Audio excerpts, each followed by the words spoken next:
Why Not? A queer podcast. Thank you to our sponsor, Pineapple Healthcare, an award-winning primary care clinic right here in Orlando. Pineapple Healthcare offers mental health counseling, HIV, STI testing and treatment, and specializes in care for the LGBTQ plus community. Open Monday through Saturday. Call today at 407-553-6336 and schedule your appointment.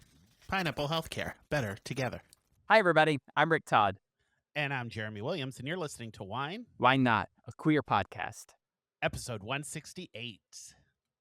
That's like over 3 years, isn't it? It is. Maybe. 52 is a year. Yeah, 52 weeks in a year times 3 is 156. Yeah, we just Wait, recently passed. We didn't do anything for a years. 3 year. Uh, Hey, here's some exciting news Yeah. to commemorate. Pineapple Healthcare signed on to sponsor us for another year. Isn't it awesome? oh, yay! So guess Thanks, what? You get Pineapple. 52 more episodes. Or 51. Sometime. I don't think we took a break this last year, did we? We took. I think in the 3 years we've taken collectively 1 week off. There Yeah. was something that happened. I think somebody got I sick. think it was an internet. I was sick or an internet Yeah. or something.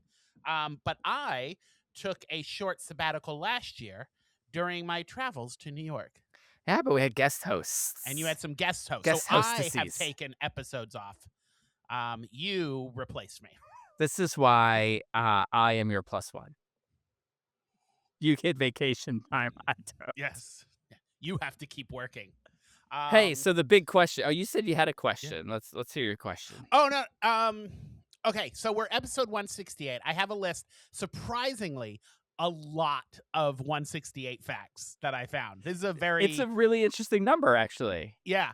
But I was looking through them, and one of them says there's 168 pips in a standard double six domino set. And the word pips, I was like, didn't we do the domino thing? So I'm just curious if Google lied to me, or maybe double six is a different type of domino game. Or but was I it read that one and I badminton? felt like we'd Was already it done it. backgammon or something? That's what it was. Backgammon. Backgammon. Yeah. They call it pips also.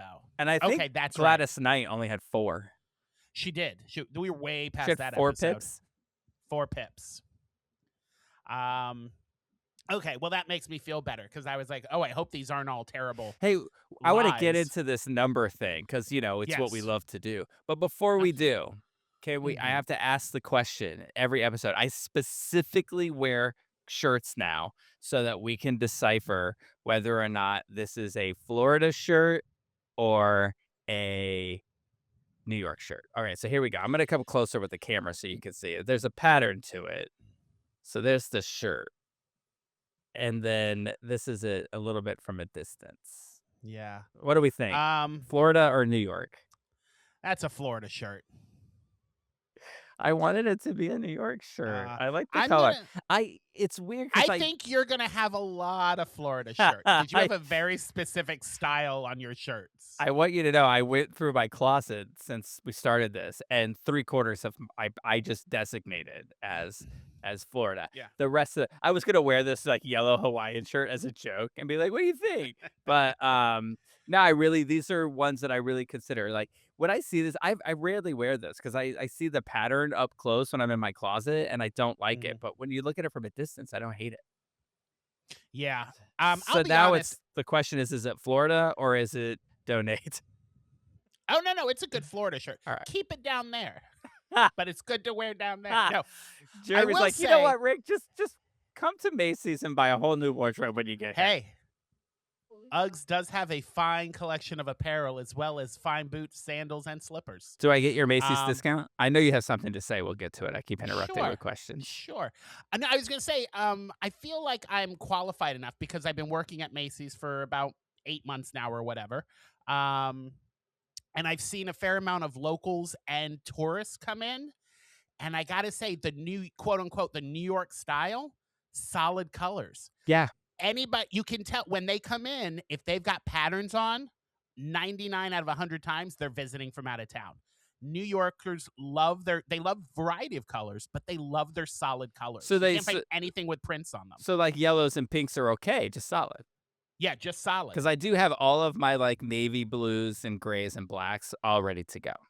Yes, and then those are good fall anything and winter clothes. Gotcha. Summer and spring, you want to wear like brighter pink. colors, but definitely on Solid. Wednesdays. Got it. Oh, we've got, and we'll talk about this when we get to my week, but we've got an event coming up at Uggs at Macy's for Mother's Day and the flower show going on. And we're doing Spirit Week, where we're each going to wear the same colors on a particular day. And pink is going to be on Wednesday of that week because you always wear pink on Wednesday. Oh, how cute. Yeah. How cute. Do you know what we do, speaking of Uggs? Dylan and I play this game when we go out to public and there's a lot of people. We play a game called Uggs or Fugs. And it's whether or not people are wearing real Uggs or faux Uggs. We play that game at Macy's too when people walk by. Because there are people who have been working there for like 10, 15 years, ever since the Ugg store opened in Macy's about 15 years ago. And there have been people there since the first day.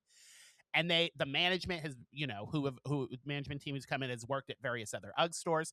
So I am a Ugg novice, I think is what they say, like an amateur. So I don't understand this whole making Ugg knockoffs. But they can spot a knockoff from like 50 paces. Like we'll be walking and I'll be like, are those Uggs? And they'll look and they'll be like, no, those aren't Uggs. And as they get closer, you'll see like, made in China or some shit on the side. And then I'll see a pair and I'll be like, oh, those don't look like Uggs. And they're like, although that's from the Ugg collection of 2017. And as you get closer, you'll see the Ugg logo on it. And I was like, damn, how do you all know this? Like, Wow. we just live and breathe Ugg. Some people, I don't know if they just have the capacity. Maybe they didn't do enough drugs. But like Jake was so good at Watermark of like, you could name an article, just give him a headline and he would tell you the issued number that the article was in as long as it was within his 10 years here. And I found that to be stunning. Yeah. I mean, even he's staring at it for, a 2-week period of the same articles as he's laying them out. So to that, yeah, you're looking at it day in and day out. But still, after years, I forget shit I looked at a week ago. We don't know what we talked about last week. Yeah. Wait, what was the name of the Friends episode last week? We don't know. I don't know. I don't know. Anyway, so let's talk numbers. We Yeah. got 168. I'm sure you got a lot. I was really excited to write down some interesting things, and then I'm like, I bet that they're all on Jeremy's list. 168, there was a shit ton. Like I found, I didn't even write down everything I found. So I have a few really quick ones, and then I have a couple that I wrote a little information because I thought it was interesting. But I think the big one, you probably found this. This is the first one that pops up on any Google search. You put this number in. There is 168 hours in 1 week. So when you're divvying up, I don't have time this week because I've got to go to work and I've got to sleep and I got to do this, I got to do that. You have 168 hours to work within. That seems like a lot of hours. Yeah, it's a lot. Particularly considering most people just work 40 hours a week. So you still got 128 hours. Look at that. And We just start working at 60 hours a week. Yeah. I already have plenty do. of time to work. The one we already covered, 168 pips in a standard double six domino set. So if you play dominoes, you probably know you've heard 168. A little New York tidbit, Tracy 168 is the tag for graffiti artist Michael Christopher Tracy, who's one of the pioneers of the New York City graffiti movement.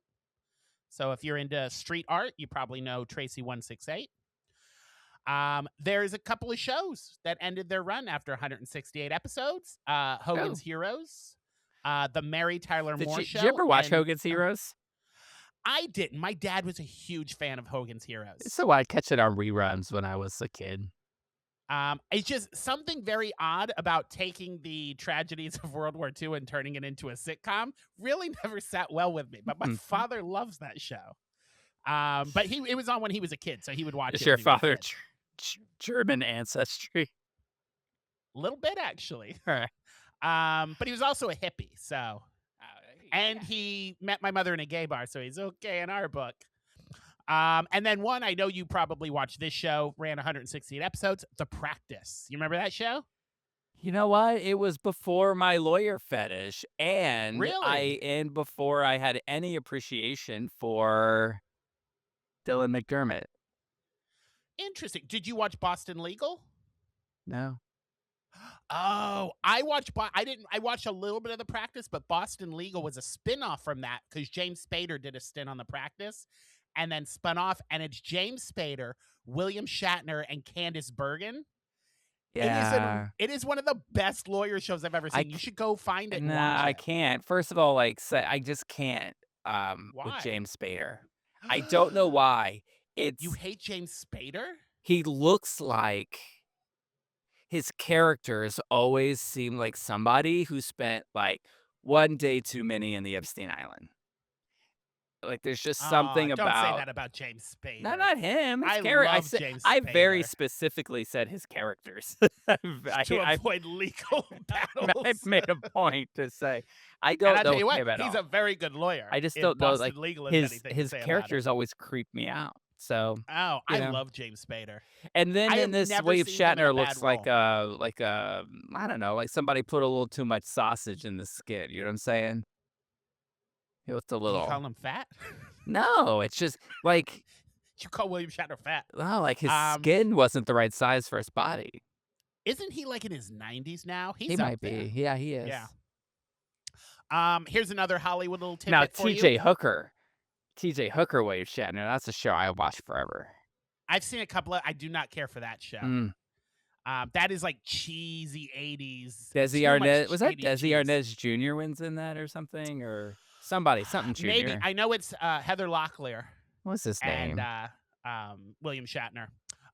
But Hollywood legend Marilyn Monroe. It is rumored that she had an IQ of 168, which is genius level. But that explains why she was, Oh, wow. so well respected in Hollywood. I just wanna say that Desi Arnaz Jr. was not her in TJ brains. Hooker, and it was Yeah. it's a completely different person, but not even a similar sounding name, so I was wrong. All right. So the other ones I found, you're gonna find these interesting. 168 Film is a film competition that challenges filmmakers to produce a short film in 168 hours. Now the premise What's the on name of the this thing? 168 Films. Don't get too attached though, because as I dug a little deeper, the film, this is if you're making a film for 168 Film Festival, the film must inspire, entertain, and communicate the essence of God's word. That's right. It's a Christian short film competition. If you feel like making a film about Jesus, the next festival is October 14th through the 17th at Harps Crossing Church in Fayetteville, Georgia. Brought to you by Paramount Plus. I bet you'll be able, and soon you'll be able to watch them on HBO Max too. I did have that down. I just did question you? which word? Any of them, as long as it's God's word. Just one, or can you string a few together? You can string as many as you want as long as it's a short film and you get it done in 168 hours. Sticking on the Bible train, the word glory appears 168 times in the King James Version of the Bible. Wow. So there's a film topic for your Oddly, 168 film. The word glory also appears 168 times in the song One Song from Rent. All right. No, that doesn't. And then the last one I have, the 168th Street subway station in New York City, which services the A, C, and 1 train in Washington Heights. It opened on May 30th, 1906, and the station was selected to help with the flow of crowds heading to the area to see the Highlanders games that were played at Hilltop Park. The Highlanders are better known today as the New York Yankees. I have things to say about that. Not I bet you do. anything I looked up or related to, but that's where that scary ass elevator is. It's Yeah, at the 168th station, and it's because it's the deepest. It's 100 feet down, which is why there aren't staircases that go down to it or anything. It's why you take that elevator, and it's the only way to access it. And it's because it's so far down. That's like more than 3 stories down into the ground that it goes. There's which a whole section on the Wikipedia page about Yeah. the elevators that I didn't go into because I already had Yeah. a dozen tidbits. You could write a movie about Rick's word and one word, scary. That's all you need to know about that elevator. I don't need Frightening. 168 hours for that. All right. And those were my 168 facts. What do you have? You know, before I get into my 168 facts, I was going to make this joke earlier. Mm-hmm. You know, the spontaneous jokes are always fun. Because we were talking about this being a Florida shirt. Yeah. And I was like, what about these shorts? Are these Florida shorts? Or can I wear Yeah. these in New York? No, I need you to take those shorts to the Goodwill. And then I need you to move closer to the microphone while you talk to me. And what about, that was Caitlin talking. And what about this shirt? Is this, this is what I'm wearing today. Oh, yeah, keep that in Florida. When as soon as this podcast is over, that's what I'm changing into. All right, here we go. 168. Oh, where are y'all going? Oh, is that part I'll tell of you all about it? I'll tell you when I about get it to my during week. our week. That in Chinese numerology, 168 is sort of symbolic of prosperity, wealth, and fortune, and that's why it's popular in the naming of Chinese businesses and restaurants and things like that.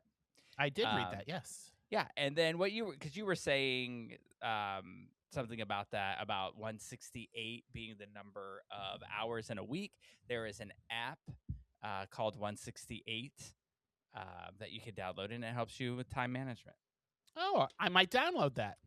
Yeah, and there's a financial dude who has a theory called the rule of 168 or the law of 168, and it is how to live your ideal life. And if you pay him, he'll tell you how to do that. Is it $168? That would be that smart marketing. It's 168 nickels, or 168 Trump signed $100 bills. Oh. Here's the one that you probably didn't write down, but you might have come across, that Lyme disease in Michigan over the last 5 years is up 168%. I did not come across that, and Isn't I that will a not be visiting I will not Yeah. be visiting Michigan. That's only 2 days old, that story. Wow. So, hey. Does it say why? I'm going to guess that it has to do with ticks. Did you read just the headline? Richard, you own a newspaper, dude. Listen, do you think I read more than the headlines of the newspaper? I sit in editorial meetings where we discuss all of these things. Yeah, I know they that string the right words together. I to know tell the that you story. only read the headline because me and Ryan used to send messages back and forth in our desks to each other about you, right in the middle. No, I know that's not true. I was hoping you'd go back and read every past issue. Just What to did see they what say we about saying. me? Now, I would maybe think that Ryan and Bellany do that, but I would never. I wouldn't know. I don't doubt it. You don't even read that copy I send you? I do. I'm only kidding. 38 cents. I do read that one, but it's always because it's from the Orlando office. I only get Bellany's desk. I don't get Ryan's, and I don't have Facebook anymore. So I don't get the reminder on my feed of, oh, hey, this one, Ryan has a new desk, or there's this new issue out. So I forget about it until it comes in the mail. So I'll read it while I'm on the shitter, because sometimes I don't want to hold my phone while I poop. I'm glad to know that you sometimes want to hold watermark while you do. Also, money's tight right now, and I don't always have toilet paper. No, I'm just kidding. Could you imagine if times were so bad that I was using copies of watermark to wipe my ass? When it comes to like expenses, I think that's what you want to make sure you save a few dollars for. Yeah, I agree. Or just, go to Chipotle, get a salad, take a handful of napkins. Oh. I thought you meant the Chipotle will help everything flow out freely. You don't need toilet paper. No, times are not as bad where I can't afford both wet and dry toilet paper. Oh, there you go. I also want to just see because I saw Rockefeller then. I saw a look of concern on Caitlin's face as I emptied the bottle into my cup. This was not a fresh bottle of wine. This was open 2 days ago. And there was only a little bit already left bottoms up. Jesus. But I do want to say, because it's been a while since I've talked about the wine that I've drank. And the liquor store down the street had a sale on the varieties of Ménage à Trois. So I'm doing the red silk, which is actually really good. So it's a Pinot Noir, Melanc, and Petite Shiraz. So if any of those wines tickle your fancy, listeners, pick it up. It's pretty good. Towards the end of my drinking This is not a stint, paid advertisement, by the way. I discovered at the end of my drinking stint that I was a fan of the Shiraz. Oh, yeah? Speaking of Shiraz, Watermark got an interview with Jason Mraz. Isn't that cool? Oh, really? That Yeah. is cool. It will run sometime in the either in print or just online coming up. And you know what's interesting is the person who interviewed them. Never heard of them. Really? Is it Yeah. a new writer, or they just out of the blue sent you a Jason Mraz It's interview? Bellany. Oh. I got an interview with someone named Jason Mraz. Mraz. Mraz. He's a bisexual, isn't he? Yeah. She should really be up on her LGBTQ IA2AA++ I mean, celebrities. He's not old. He's not No. like, from the 80s or 90s. Like, Listen, the other day there was a bunch of us at work sitting around and we were talking. I forget what we got on the topic of, but we got on the topic of the 90s. And no one in UGG other than me and our general manager were born in the 90s. And they were asking me questions about what it was like as if I was born in the fucking 17th century. And I was like, this is really, really taking a, What was it like a kick to in the nuts. what was it like to get paged? Now, like we were talking about, my first minimum wage job was $4.25 an hour, and they were like, "How did you live?" I was like, "Well, first I was 15 and I lived at home with my parents." I was like, "But that was minimum wage back in the 90s." Yeah, and they're like, "Yeah, I mean, we live with our parents." And they're like, "And we make $47 an hour. That's just the world we live in." But it was shocking. Most of them were born after 9/11. Yeah. Yeah. Mind blowing. You know, somebody who was born after 9/11 would be 24, 25 years old. Yeah. Wow. Aren't we old fuckers? Yeah. Well. Anyway, what other 168 you got? That's the As person I drink that my just bottle of interviewed wine. Jason Mraz. Oh, by the way, And- I do and love next week Jason she'll write Mraz if he's listening. She'll write about Flag later.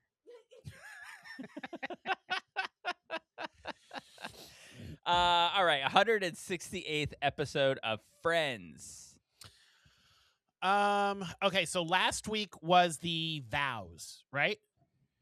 It could have been. It probably was. It was. not. It was one of the last couple ones. Yeah. So if it was the vows, we're getting close to that wedding. So I'm gonna say it's the one where Joey sword fights Gary Oldman. Here is. Oh, wait a minute. No, wait a minute. They haven't gone and visited Chandler's father yet. Or is that the same episode? No, that wasn't this. Was it the same episode? No, it wasn't the same episode. This is where they meet Chandler's father. Discuss amongst yourselves. The one with Chandler's dad. Yeah. Finding out that she's the only one of the friends who never got to drive Monica's Porsche. Rachel steals the car keys from Ross, who feels responsible, so he jumps in before learning that Rachel's license is expired. She gets stopped a couple of times and flirts her way out, to which Ross then tries to flirt his way out of a slow ticket later because he gets a ticket for driving 40. That bit of the episode is so stupid, but I laugh my ass off every time when because she says, I forget what her cop's name is. And he goes, "Is your name Officer Pretty?" And he goes, "It's Officer Petty." And he puts his head down and she goes, "You have a son." I know, that cracks me up too. It cracks me up. This also in this episode, and this storyline was I was just right before we recorded the podcast. I had friends on, and there was a clip. Was this one on? It was a clip show, but this clip was in the clip show. And it's because it was the one where Joey is interviewing for Soap Opera Digest, and they're doing Yeah. flashbacks of how crazy he was. And in this one, where he was wearing the thong that Phoebe told him that men who are secure Because he's themselves manly can wear enough. thong. Yeah. He's secure enough to wear the thong, and then he's wearing it all the time. And she goes, he goes, I think I need to take it off. And she said, I think that's for the best. Yeah. So here's the interesting. So Kathleen Oh, you know what? Turner. Oh, I was going to say, give a shout out to Chandler's dad, Yeah, Kathleen Turner. I'm gonna give a shout out to Chandler's dad, but I'm also going to say here's an interesting fact about the fact that Kathleen Turner plays Chandler's dad. In a previous episode, the one with Frank Jr. in 1996, Chandler named a list of women he could sleep with without his girlfriend getting angry. One of them was Jessica Rabbit, and Jessica Rabbit is voiced by Kathleen Turner, who then plays Chandler's father. You know, till the day he died, whenever he ran into Kathleen Turner, he called her dad. Oh, really? Yeah. Oh. He'd be like, Boop, boop, boop, Dad, boop. and then they'd give a hug and kiss. I'm a big fan of Kathleen Turner. I do too. Chandler's father's stage name is Helena Handbasket. Yes. It's the same name used by Helen in season 8, episode 16 of Wings, when she tries to win an amateur drag show while visiting New York. Oh. Interesting. I wonder where she got that name from. Chandler's dad. There's no way. There's no way you're getting these, so we'll just breeze through them. Yeah. 168 greatest director of all time. Just give me a couple of their movies. The greatest classics like The Black Cat, The Naked Dawn, Isle of Forgotten Sin, and Journey Beneath the Desert. That would be your mom. No. I decided I'm going to do a your mom joke every time I don't know something. You made it, Ma. Yay! Her films are amazing. I have never even heard of those movies. And I don't know that I've heard of Edgar Ulmer either. Edgar Ulmer? I wish though that he was still making movies when David Letterman hosted. He could be like Oprah, Uma, Ulmer. Oh, yeah. That's a nice throwback. No one at Uggs will know what you're talking about. Yeah. Melody stopped listening to the podcast because she's like, if he's just gonna make old man references, who's David Postman, Letterman, legal size paper man? Poor Melody. She's off today, so I'm giving her. She's laughing and thinking, "Yeah, you can make fun of all you want. You'll all be dead before I am." Which is probably true because she's like 20 years younger. Hey, speaking of 168th greatest film of all time, hey, there's a slight chance. There's a 1% chance that you'll know this because it's a horror movie. Okay. 1960s horror movie by Ingmar Bergman set in medieval Sweden. Cat People. I don't remember when Cat People came out, and I'm pretty sure it wasn't Ingrid Bergman who did Cat People. But that is a good movie. The Virgin Spring. Ah, yes. The Virgin and the Spring. Two things that annoy me.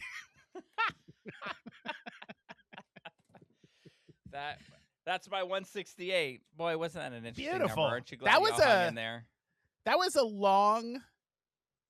I feel like that was over 2 podcasts. There were so many 168 facts. You were going to say that was a long segment? I have no doubt right now. Well, not right now, but right now when he's listening to it, Danny's probably going, God, that was a long segment. You're right, Danny. That was a really long segment. I promise you 169 will only have one really funny bit. But just as many things that we say. Yes. So how was your week? Times. Oh, my God. Okay. Anything fun to talk about? So there's a couple of things. I don't know how fun these are. A couple of interesting things happened. So last week it started getting, the last couple of weeks it's been getting warm. And there's something that I've noticed about New York when things get warm. First, stuff starts to smell. And I'm not a fan of that. Secondly, the weirdos who went into hiding during the winter months, they start to come out. So this happened last week while I was leaving for work. on the same evening, It's been a while since you shared a story about seeing some breasts or vaginas. I would rather have seen breast and vagina. So I'm at work. First thing, while I'm at work, this lovely German woman comes in. Now, UGG sells boots, shoes. Everybody knows they sell that. But they sell apparel, shirts, pants, socks. They even have UGG undergarments, bras. I did not know that, but we sell UGG. We don't sell them. You can get them on the website, but they sell UGG bras. So, like sports bras. So they call them Uggs. you know what? Missed opportunity. I'm going into a marketing meeting next week, and I'm going to say that. Okay, so one of the things that kind of drives us nuts at Uggs and Macy's is we have all this apparel. They launch a huge spring line. Their big thing this year is they want people to know they're not just winter boots. So there's like 40 plus versions of sandals they released. They've got hundreds of different shirts and blouses and pants and skirts and dresses they released. All these clothes. Macy's does not supply us with dressing rooms. So we have all these clothes and we have no dressing rooms. So on the third floor, right up the escalator, there's dressing rooms upstairs. So if there's somebody who wants to try some stuff on that's not like a jacket or a sweater, we say, we'll walk you upstairs because you can't leave the UGG area with the UGG merchandise because we're a separate store. But we'll walk you upstairs. You can try it on. So this lovely German lady comes in and she has an outfit she wants to try on. We say, we can escort you upstairs because we don't have dressing rooms. And she says, that's fine. I'm not embarrassed. And she stripped down to her underwear in the middle of the UGG store and started trying things on.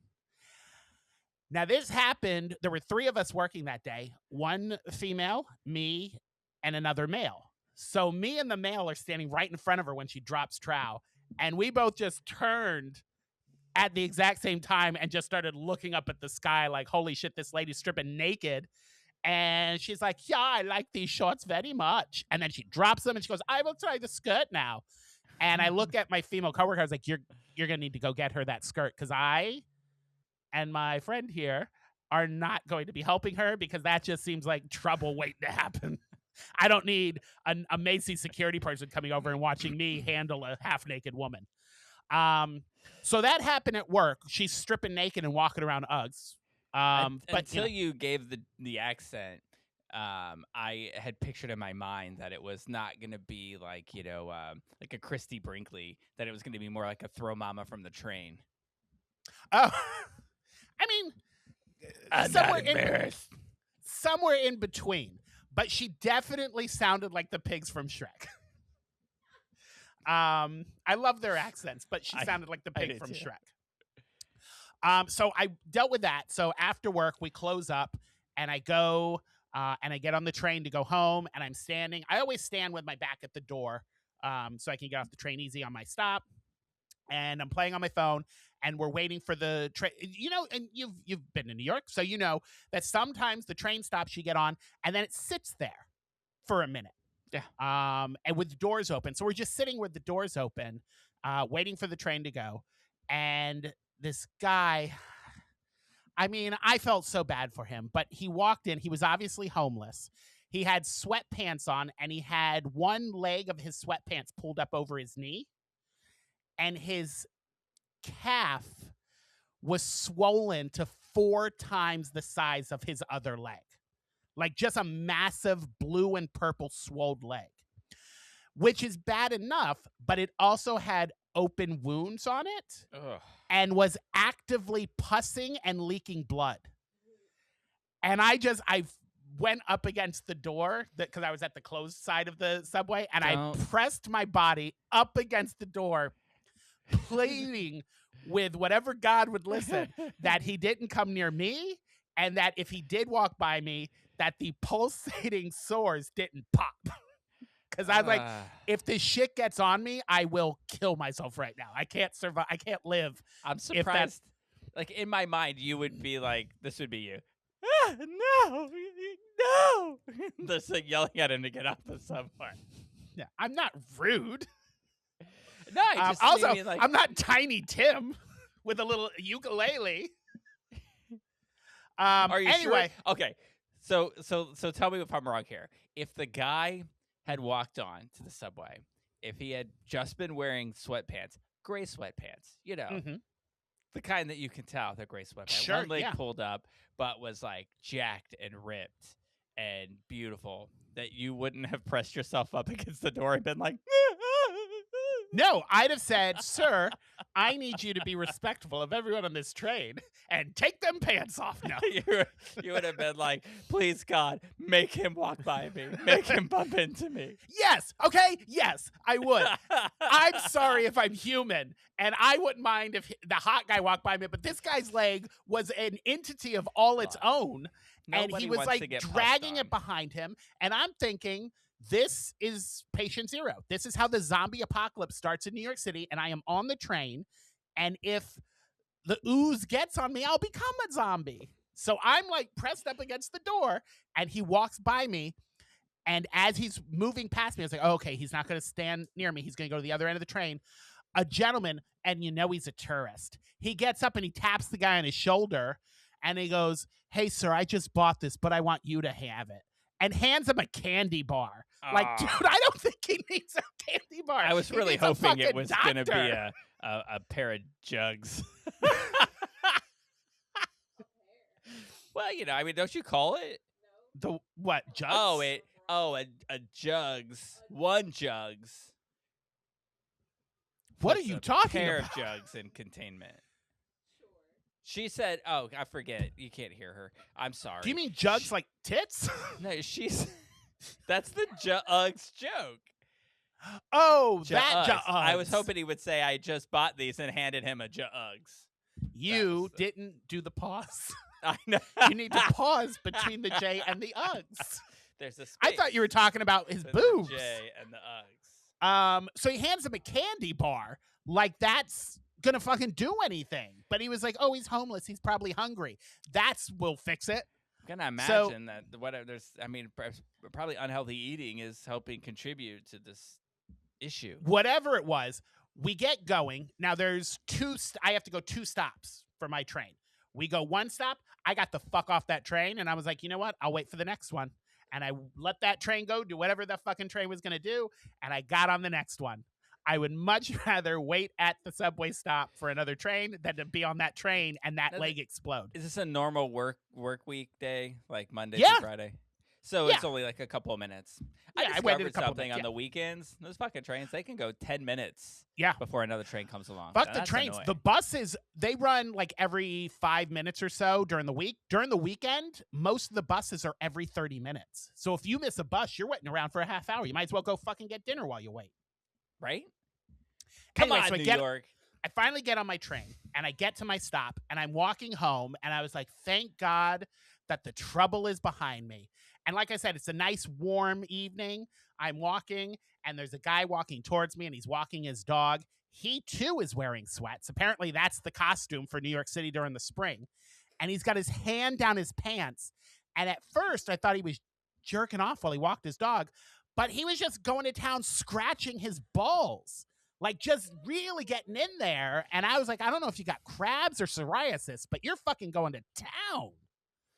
And I was like, I just need to get home and get away from the city for a minute. I just need to be away from, I love you, city, but I need to be away from you for a moment. So I locked myself in my apartment. I was off for the next 2 days and I didn't go out of my apartment for 2 days. I mean, sometimes It's gross. the temperature goes up and so does the itch factor. And I'll tell you what, it's been cold this week. We had rain and then it dropped back down to the 50s. And I ain't seen no pustules and no scratchy balls. And I'm like, I hope a winter freeze moves in day after tomorrow style and just fucking locks us in a ice age for another 6 months. Because I don't know how much ball scratching and pussing I can deal with. We noticed that we know when it's 50 in New York because we look it up. Whenever it's like hot and we're miserable here, we look up the you see what temperature it in New is? York. Yeah. Yeah, I was talking to my mom and my sister the other day, and I guess North Dakota is on the same weather plane or weather field that New York is, because our weather, my sister and my weather match up almost perfectly. And then my mother's down in Georgia, which, because I stopped watching the news. Ever since I got rid of Facebook, I was like, I just need to remove myself from the news for a little bit, and because it's just getting too crazy. Had no idea that Florida and Georgia were on fire. Apparently, everything's burning down there. Oh, yeah? So she's like, yeah, it's been hot and dry, and everything's on fire. And I was like, oh, it was 52 today, and it rained. I'm sorry. Well, I'm sorry for you. Do you at least know about the assassination attempt? First of all, I appreciate you throwing the air quotes up. Secondly, okay, do you That was remember? a treat just for those watching. Do you remember the '90s Batman movies? Yeah, the one with Val Kilmer, and it's got Two-Face played by Tommy Lee Jones, and Jim Carrey plays the Riddler. Yeah. My entire life now, whenever I do catch something traumatic happening to Donald Trump, and I know this is terrible, but whenever I see something terrible happen to Donald Trump or any kind of Republican or conservative, I feel like I'm Jim Carrey in the scene where Two-Face kills Robin's family, and he's watching on TV, and he's laughing and throwing popcorn at the TV. Every time something tragic happens to Donald Trump, I laugh and I throw popcorn at the TV. And I'm like, yeah, get him. So yeah, I saw the fake assassination attempt. I saw where they ruled Vance out first so Trump could get his photo. And my favorite thing ever of all the things coming out of that. Falling? No, my favorite thing is everybody under the tables looking like all the gunmen are coming in, and the old 70-year-old journalist off to the side, sitting in his chair, eating the $2,000 plate of food. He's like, fuck you guys. This was expensive food. And he's just eating away, sitting in his chair while everyone else is under their table.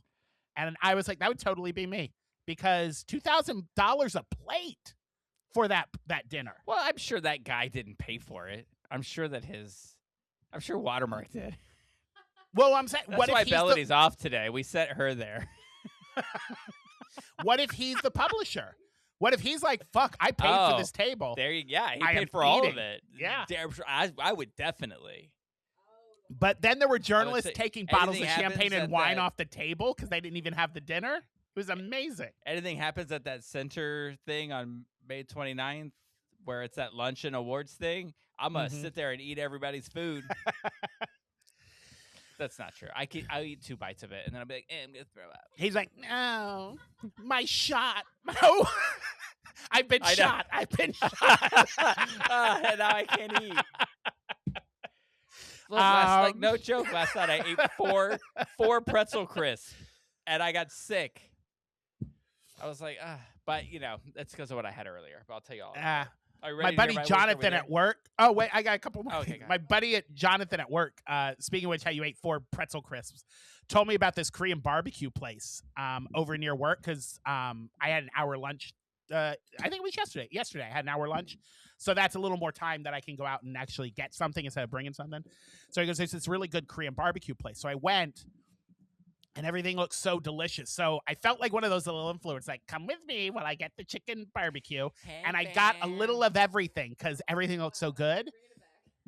And I just kept, everything was fucking amazing. They had like these deep fried ramen wontons, and they had these big, I forget what they call them, but they're the giant sushis with the seaweed wrapped around it and the spicy tuna inside. And they had a Korean chicken bowl. It was just, everything was amazing. But I ate so much that I thought I was going to throw up on the Uggs. I was just so stuck, but it is so good. Thrugs. But it's, stop making up names. They're not going to like them. But it's called Korean Barbecue. It's over near Macy's on 32nd and Broadway. Delicious. If you're in New York, try it. When you get here, we'll go. But the other thing I want to talk about, the Macy's Flower Show kicked off on Thursday. It's going on for 2 weeks. It's the crowds rival like holiday crowds, but it's all on the first floor. So like none of them, like very few of them walk to other floors. So I was like, move some of that shit up here. What are you doing? Right. But so there's like flying mechanical birds. There's like these big topiaries. They have these 2 giant ladies with watering cans that are all made of crocheted netting, and it's got flowers. They do an amazing job, but it's all on the first floor. So it's infuriating unless you sell the perfumes on the first floor, because you get none of the business up there. I'm sure that's by design. Yeah. Aren't they called the fragrance company or something? Yeah, the fragrance department. Oh my God. They all think they're better than us. God, I hate them. They're all like, and And I they'd did spray- discover a new fragrance that I like, and I thought about going to What is it? Macy's to see. It's Boss Elixir. Mm. It smells really peppery, but once you spray it on, it sticks around for a while too. It's I do really get 20% off at Macy's, so when you're up here, if you want to get it. Ah. The other thing that I do love about this whole flower show is Lego is involved, and they have a Lego area where they did the Lego botanicals and the flowers, and they have a Lego event going on. You have to sign up, and all of the spaces were getting sold out, and I managed to snatch a seat for May 8th. And you get to build an actual flower pot and flower out of Lego, and you get to keep it for free. Oh, wow. It was a free event to sign up for. So I'm looking forward to doing that. But in tied with it, UGG is doing their own event. So if you're in New York and you're listening, the weekend Mother's Day, we're doing a huge flower event. We're going to be giving bouquets out to moms anybody who buys boots, but moms out there. We have for the week prior, I mentioned we're doing the color coordinated, all that. We're doing like a little spirit week, but they're going to be doing where you can make a Mother's Day card, and they're sending us cards all in the shape of an UGG boot. And we're going to have a little station set up where kids can design and write cards to their mothers. It's going to be fun. So that'll be a blast. So if you're here for Mother's Day weekend, come see us. And then the last thing I want to talk about is I made a little friend at the Starbucks. And I think we have a little flirting thing going on. His name is Mateo. And I order my Starbucks before I get to work. And then I go to the Starbucks there at Macy's, and then I go to work. And now when I walk up there, he's like, "Hey, Jeremy, I made your coffee for you." And then we chat a little bit and do a little flirting. And then I go to work. So I don't know what's going to come of that. But if you're listening, Mateo, forget what I just said. Is it that hot barista? Have you seen? Oh, you don't have the socials. I mean, he's anymore. attractive, but There's this like super hot guy that like looks like he's wearing like a Starbucks apron and does videos. at I don't know if any Macy's? of it's real. At Starbucks at Macy's, I don't know where he is. oh, Sometimes I'm like, is this an AI video? This guy's just stunningly good looking. I don't trust anything I see on TikTok Right. anymore. Everything is fucking AI. But Well, if that's he's AI, I very nice. wouldn't mind fucking AI myself. You know what I mean? So yeah. Just I kidding. hope I'm a your married husband- man. I hope your husband and Mateo are both not listening to That's a this good segment thing right now. that I have AI on my laminated list.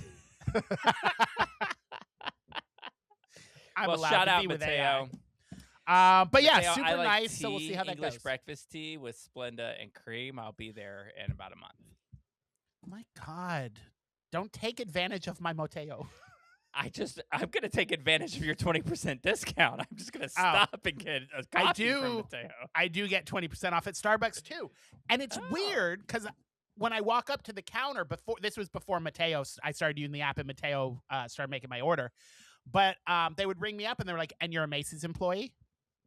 I'm not wearing a name tag, nothing. Apparently I just exude Macy's. But they just know that maybe it's them there every day also. But they just know that I'm a Macy's employee. How do they know I'm not just some homeless, jobless schmuck who just hangs out at Macy's all day? Because they could see that you didn't have pus pouring out of your calves. That's what it was. My calves are normal size. I mean, they're not normal size. They're quite muscular. When you carry around this carcass, the legs are very strong. Ugh. God. Oh, don't put that in your online profile. No, when I Don't wear refer shorts, to yourself this as is a carcass. No. This is no joke either. When I wear shorts, I get stopped and complimented on my calves. Like they are peak. Right They on. are muscular. They are magnificent. They can hold up the world, and they do. But yeah. So hold on. Somebody's at my front door. Oh my. Oh, something else. I won't show them here. Some hot guy I just buzzed him in. I have no idea who he is. The thing, the little buzzer camera thing, or the thing at the entryway, when you buzz someone in, automatically takes a photo. So that if something happens, they know who the person coming in and out was. We did not find this out until about a week ago. And I went through the whole thing, and it is just page after page after page of Chris's mug. Look, because he doesn't use the app. Like if you use the app to buzz yourself in, it doesn't take a picture. But if you put the pin in at the door, it snaps a photo. He doesn't want to pull his phone out, so he always puts the pin in. And it's just page after page of his face looking at the thing, putting it in. And I was like, need you to compile like 30 I or 40 told him I'm gonna make photos a- and put it on our website. yeah, I'm going to make a photo album for him. I was like, I'm going to frame them, hang them on the walls. They are some of the most entertaining photos. But only when he puts it in from like 8 a.m. to 11 a.m. Those Oh, are the photos we want to see. Oh, no, you want to see the ones from like 4 a.m. to 6 a.m. when the bars close. They're hilarious. Anyway, that was my week. It was pretty. It was a interesting week. How was yours? It was good. A lot went on this week. I will say though that you may know this about me. I don't know. I eat a lot of cabbage. Like I love like cabbage rolls and unstuffed cabbage and that kind of stuff. So in this whole like in my yo-yo of like gaining and losing weight, whenever I'm losing weight, I'm eating a lot of this cabbage stew kind of stuff that I make. And I finally hit a wall and I couldn't do it anymore. So I went out to eat like every night last week. Which is okay because like we said, I only eat like a little bit of food anyway. But we went to Chili's, and you know why I go to Chili's, I am familiar, right? yes. You have been The nachos. forced to go classic nachos. It's Yeah, it's and why it's not like regular nachos where it's just they No. throw the chips and the cheese. They take their time. If they take a chip, they put the beans or the meat or whatever kind you get. They put the cheese. They put a little jalapeno and some sour cream, and then move on. They coat each individual chip. Each chip is curated for your enjoyment. It is the best nacho in the world. That's why I go. Mm-hmm. Well, guess what happened October of 2025? They fucked the chips up. They took them off the menu. Probably because all the time it took to coat each chip. Okay, that's not how they do it, right? They take. I know. Okay, I just want to make sure you knew. We're Anyway. supposed to, first and foremost, this is a humorous podcast. So we focus on the jokes. Anyway, continue. No one called me. No one told me. Yeah. And let me tell you something. That waiter couldn't give a F about my concern about the chip. Like, no. I was like, oh, I don't see it on the menu here. Do you not have the classic nachos anymore? We have chicken ranch nachos. How are Okay. those? And then he walked away, and Shane goes, he has never heard of the classic nacho. Like, it's been gone long enough that this guy has never heard of it. It's like, no, boomer, I don't have classic nachos. So anyway, we feel our impression of our waiter was he was just there to fill time before he had to go perform in his drag show at Savoy. He looked like he was half dressed, ready to go. He just had to throw on the wig and the hips and do the number. For fear of maybe being canceled, I will say, oh, he was one of those. So Chili's is off the list. Also, it's noisy as fuck. We took it where we took that House of Horrors. I'm just kidding. They're not a House of Horrors. I am not slut shaming anyone. Remember Remember that group of guys that we took that we were going to do that story and bust it wide open? We're going to bust that Jesus story Christ. wide open. Those guys Listen, to that Chili's. That's if all we any took of them these to. if any of these young kids are listening, I have forgotten more than you have lived life. I totally forgot about that shit. Oh, yeah. There was this. It's like a house. Like these kids were lured into this house, apparently. Allegedly. All this is like alleged from there. And none of them will go on record. So that's why we didn't do the story. No, But they were sex house. promised all this money and they were going to be actors. And they get there and the guy takes all of their stuff from them and says, I will feed you. You will have sex on video. And that's how this will go. And For anybody's heard me tell the story of the South Korean juicies, it's like that, but with twinks. Yeah. Twink juices. Twink. Ew. God, that sounds like the lake I saw on the subway. Gross. He had about three festering twink juices. Ugh. Anyway, so it was that one. But there were all these huge parties of people, and no one could pick up a chair and move it. I mean, I sort of sound like what grinds my gears? They were like pulling the chairs out, every one of them, and it echoed through the whole store. It sounded like cats dying. I was like, pick up the chair. Also, I was just annoyed they didn't have the nachos. So Yeah. Do you know what else irritates me? What? I got What my else? hair cut. I don't Yeah. know about you. You probably don't have a problem. Like if somebody's cutting your hair and you don't like it, you're gonna be like, I don't like this, fix it. But me, I can't. It's like, to me, like it's their art, and it's like saying your art sucks. So I just say it's fine, and then I leave, and then I'm like, it's like being pee shy. And you go to the urinal and you can't go because like there's no like partitions between you, and then you like leave, and then you stand outside and wait for the last person that was in the bathroom to leave, and then you get back in line. You know, this is how I deal with my haircuts. Your laughter suggests that I'm the only one that's been through this. No. I'm laughing because I'm like, good God. And then in my head, I was like, yeah, just like if you give your seat to someone on the subway and they get off on the stop because you want them to think that you were just giving them your seat. Right. Same thing. Yeah. And so I'm going to go back tomorrow. I just went on Friday to get my haircut. I'm going to go back tomorrow to my regular guy. He just wasn't available. And so my 5-year anniversary. Okay. So you went and got your haircut on Friday. Yeah. And then you're going to go back to, are you going to pay for it? Yeah, I don't know. Rick, it's a different just person. Tell them, give them a tip, but tell them. What if she's there? It's the same place. What tell if her you were there, not happy and then she's with like, it. what are you doing here? I'm just going to be like, my hair grows so fast, you wouldn't believe it. If she's not going to be the one cutting your hair again, say, I wasn't happy with it, so I'm having someone else cut it. She just looked like she was constructive criticism. Don't be a meanie about it. Probably, you know what? And she's going to continue butchering people's hairs until you say something. The guy who cuts my hair on a regular basis knows that this feature in me exists where I can't say that. So he'll be like, okay, how do you like this? And then I'll be like, it looks good. He goes, does it? Like he really presses me to say, like, this I is hope your you leave him a good tip for doing that extra work. I do. I very much so. And is he handsome? He's a very handsome young man. That's, but you and me are the same mold. You're always like, oh, if he was hot. Yeah, if he's hot. So I'm going to go back to, but here's what I don't like about it. First of all, like I say leave this part longer than the rest of it. Yeah. And none of that is the case.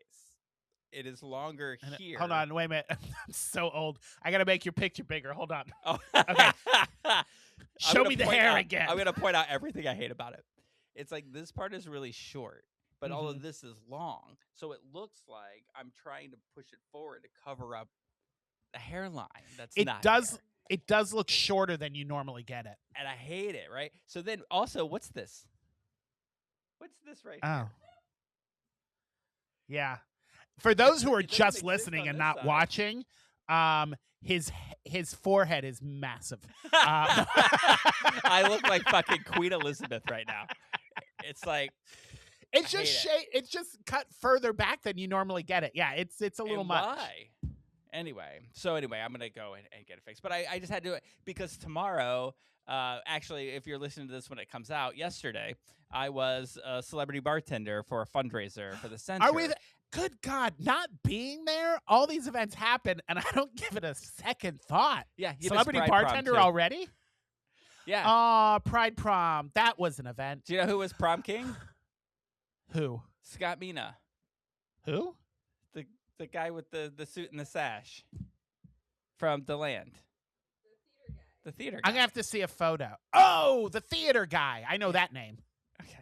That's his name, the theater guy. That's what he goes by. So, really? So anyway, who was the queen? Who was the queen? I wasn't there. I was in New York. Oh, that's right. This is me calling you out. What do you mean you weren't there, Rick? Let me send Danny a link. Actually, Bellany was there. If she was in today, we'd ask her. Oh, okay. We'll find out next week. Yeah. So, so there was the haircut. That was cuckoo. Oh my gosh. So then, like, we get home from dinner, right? From Chili's. This is just crazy. Happy anniversary, by the way. That was this past week. Yeah, thanks. I just want to throw that out there. I'll talk about that day because we did stuff. Oh, okay. Day. But I want to talk about before we get to that Friday. Yeah. Like we get home from dinner and the dog's there, and they get really excited to see us, and Amber likes to jump up in my arms, so I'm holding Amber in my arms, and Dylan's there, and Dylan's like, "Give me uppies." So what happened when we do that is Wait. Don't move past that. Dylan We are said what? gay with a dog. Yes, we say uppies to our dog. We'll go Okay. uppies, and then she jumps up. Now I just got to clarify because it was kind of muddled. Did he say that to the dog or did he say that to you? I want a picture of Dylan holding me while I'm holding the dog. That is what I want. The way you stringed all those lines together, it sounded like you picked up the dog and Dylan went, uppies, for you to pick him up. Oh, no, he wanted the dog. That's what we do. Okay. We look at the dog and we say Okay. uppies. That's not good, but that's better than what I thought. Okay, continue your story. Sorry. I can't. I want to know. So usually what'll happen in that instant is that Yes. Amber will jump from me to him. Okay. But some reason she jumped and kicked off of me and then like bounced off of him, pushed him out of the way, and then was like in the air and then went bam Oh. on the hit her head sideways on the granite countertop and then flipped over and bam on the tile and then yelped and then was just laying there and we were like stunned. And then of course, Jed, who handles like, traumatic situations really well. Sure. Oh my God, screaming, oh my God. And I'm like, everyone shut up. And we're just staring at the dog and waiting for it to move. And then she moves, but she sits there. I was like, because Dylan went to pet her, she yelped again. I was like, don't touch her, just give her a minute. And then we waited like 2 minutes, and then we just started poking her to see if she was fine. She was fine. All was fine. I think she won't do that again. I think she'll remember that. It was crazy. It was crazy. I mean, Jen's screaming was very accurate. I mean, that's what was going on inside my head. So anyway, it was our anniversary. Yeah. Big 5 I'll be years. honest. I brought that up, but in hindsight, I'm thinking, oh, okay, probably not. I thought the Chili's dinner was your anniversary dinner. And in hindsight, I was like, no, Rick's not the type of person who like celebrates a big event at Chili's. No offense to anybody who does. If it was my big anniversary dinner and then have classic nachos, fuck you, Chili's. That's it. Divorce papers right away. You're off the list. No, we went to Lou Gardens because that's where we got married. That's so where we you got wanted to go married, there. So yeah. we went, we took photos and we kissed where we stood and had our first kiss as a married couple and where we Aw. had our first dance and all that good stuff. And it was really kind of cool. Did you stand where you saw another man's ass for the first time on your wedding? Where we all saw another man's ass, if you know what I'm saying? What are you talking about? You had a dancer who stripped naked and showed his ass off. The boylesque. Yeah. Do you not remember that? You know what I remember the most about that was the look. What? I mean, On your niece and nephew's face? Yes, or on Dylan's niece and nephew's faces. Oh, Dylan, yeah. You should have. Yeah, I guess they're part of the family now. But yeah, I mean that one kid whose eyes are like. I mean, we shouldn't talk about that because they'll be like, that'll give MAGA their ammunition for like this is what they're grooming. What now? It's ass cheeks. Everybody has ass cheeks. It was. Some people have more than two. Oh, that's funny. Yeah, we did all those things. I see Caitlin's confused. Look, some people's asses are so big, Caitlin. Some people's asses have an ass. Like they have an ass and then they have a mini ass. Yeah, it's like on so top much of that ass. Not in a good way. Yeah, In a bad way. Because I'm It's overweight, like if but you mine sat aren't on a so big. muffin and stood But I up. have little ass cheeks on top of my big ass cheeks. It's my backup ass in case my primary ass fails me.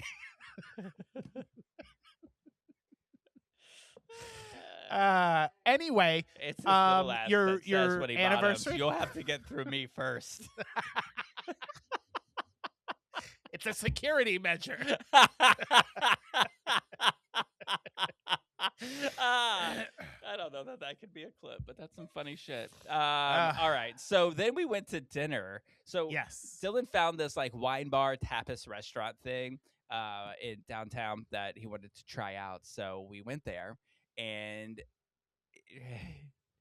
You know when like a little place like it just tries too hard to be cute. To be trendy. Yeah, I mean it was Yeah. really cute and the lighting was on point. It was great, But where they sat us were like these two tops.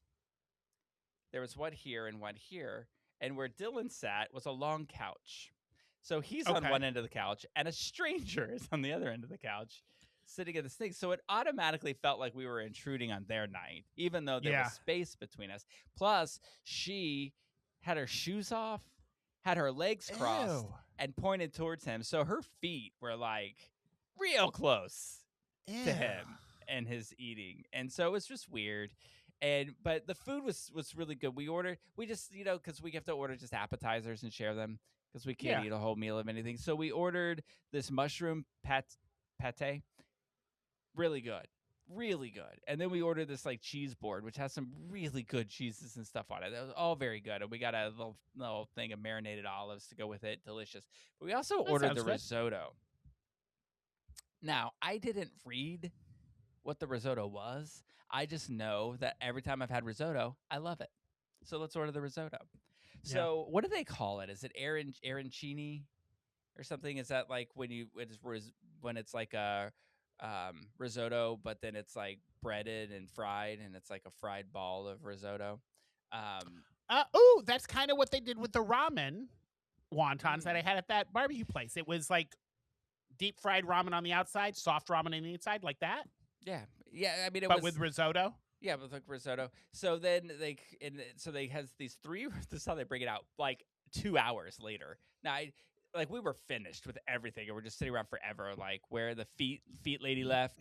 We're like, what's going on? Are we getting the risotto or not? So then they bring it out, and it's like these 3 balls on a bed of like marinara, and it's like okay, and then she pulls out 2 spoons and starts mashing the balls into the thing. What? And then starts explaining to us why they're doing this. And she's like, well, we like to take our risotto and give it this nice crusty outside crunch so that when you're eating it has a little bit of a crunch to it and blah blah blah. I'm like, first of all, it's called arancini or whatever it is. It's like it's a way they've prepared. It's not new. You're not inventing something that's cool. Let's give them crunch. Also, when you take that fried crunch and you soak it in marinara sauce, it's just a soggy mess of fried disgustingness. It becomes mushy. And so it made everything taste like fried food. It was not. And then it's like then you're mushing up, and risotto, if you make it too mushy, it's not good. But if you make it good and then mushy it up, it's not good. It was terrible. Anyway, just want to say to this place, everything else was great, but maybe they were just make a nice creamy mushroom spinach risotto kind of a thing. Parmesan mushroom risotto. There you go. Ooh. But anyway, we had a or lovely just time. leave the risotto balls whole, because that was- sounds like an interesting appetizer. Yeah. I just thought, like, I want there to be some sort of restaurant where whatever you order, they just bring You it out just to your mush- table and then just mash the shit out of it. Like, that cracked me up. So it was great. They Dylan- could bring you like a baked russet potato, and then they'll be like, "We've invented this thing where you take a mashed up baked potato. It's new. We invented it." we wanted to make it creamy, so we're going to add some butter and milk and mash it up. But Dylan had this cute idea. So he gave me a present every day for the week. And so they're really cute. Some of them are good. One of them was a neon I Love New York sign. How very Hanukkah of him. I did say L'chaim after every time he gave me Oh, one. there you go. But no, once a neon sign that says I Love New York, it'll probably that's be my cute. background for the office or for when we record the podcast when I'm in New York. Very nice. It was cute. He also gave me a clock that like has wood. It's because if the 5th anniversary is wood, and it's got our name, like the Todds and the date we were married, and it's a cute clock. Got me a little keychain to put because I don't have keys, right? Except the only thing I have keys for is a New York apartment, so it's a little puzzle keychain that matches the puzzle that he has on his keychain. But the coolest thing is like we like night lights, and this is like a floating, levitating light Like bulb. night lights in the house. Yeah. You both afraid of the dark? I just don't want it to be pitch black. I just don't like the dark. That's all. There's no way our room is ever going to be pitch black in New York, so we have to get Yeah. used to it and have it. Yeah. So we need a nightlight. But it's this light bulb that floats, and it's got like, you know, 2 hearts with an arrow going through them that sits in the bulb, so it's like a red light, but it just floats and it spins. It's really kind of cool. Very nice. I like it. But you want to know the coolest thing I did all week? Tell me. I will. I Then do it. debated for a long. So I let my Disney Pass lapse. Yeah. Right. Because what I don't. Because I'll who be- needs Disney anymore? I don't know where I'll be. I'll be like all over the. You know what I mean? I'll be traveling and blah blah blah. So I was like, Yeah. yeah, I'll just pay and go when I want to go. But Of you know course. how dumb. I hope you're listening, Disney. Your ticketing system is dumb. It's just dumb. I just want to go. Air Supply's playing. Their shows don't start until 5. Oh. Just sell me a ticket that gets me in after 2 or after 4 or whatever. That's all I need. I don't need all this crap. Just let me in the gate. Give me a price. Set me in there. Because to pay to go one day comes out to $195. Oh my God. I didn't one realize it was day. that high. I mean, it starts at like one. This is the other thing about their stupid ticketing. It says starts at. So it starts at $119, and then you select the day, and the price jumps up. And then you select the park, and the price jumps up. So it gets to like $180 plus tax and all that. Turns out to be $195 for one day. But they do sell an after 2 ticket. You can buy a 2-day after 2 ticket, $119 a day. Starts at. No, it's actually $119 a day. But that ticket's not good until the end of May. Now, why would you What? do that?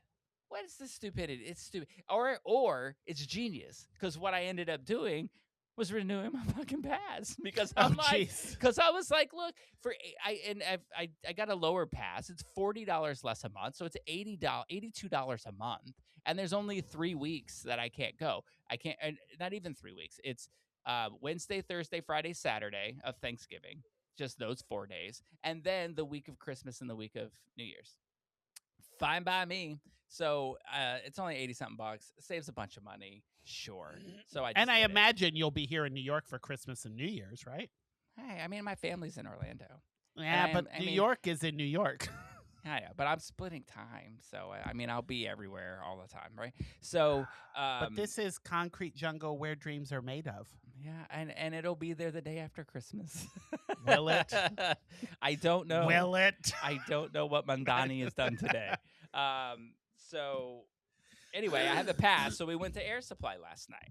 Oh, wonderful. But I'm What sorry, a Jen. wonderful, unique experience for you. I know. I'm going to tell the story, even though Jen's going to hate me for doing it. Jen was supposed to go with me, Yeah. but she got sick because while we were out having our 5-year anniversary dinner, she ate some leftovers. She ate leftover spaghetti sauce. Oh, no. Do you know when I made that? I made that Oh. before the last trip to New York. It's been Oh, no. it's been 3 weeks, and I was like, "What are you doing?" I was like, "Never." I at most a week and like 2 days. After that, I don't care what it is. I don't care. I'm not eating it. But she's like, "It seemed fine." Poor girl. Oh, Anyway, she was sick all Jen, day. no. So guess what we ended up having to do? We ended up having to buy the ridiculous, stupid pass for Dylan to go with me. So we had to get a 3-day pass, which your 3-day pass you could get for $235. Your 4-day pass, $250. Isn't that it's crazy? They just want to get you to get back there so you spend a fortune on their crap. Little do they Yeah, know. I We're on the just- shot. We don't spend that much money anymore. I just called my brother because his girlfriend works at Disney and she gets me in. Do you know Danny's like, don't you know anybody that works there that can just get you in? And I I was mean, you like, guys have lived there forever. You don't know anybody? I don't know. I don't know if I know anybody. Do you know who I know? I know Jen. She doesn't work there. And I know Dylan. He doesn't work there. Oh. That's it. See, Everything this is I- why it's important to make friends. I don't know. I have a lot of people I know through work events and stuff. But Yeah. you know how like you had this need to compartmentalize your work from your private life when you Yeah. like there is that happens with me. It just happens in a really weird way, and that's that I have all these people that I know from where I see you at things that we do for work, and we're friendly, we're friends. But then I have like a very small group of people that I do things with, and I've named both of them.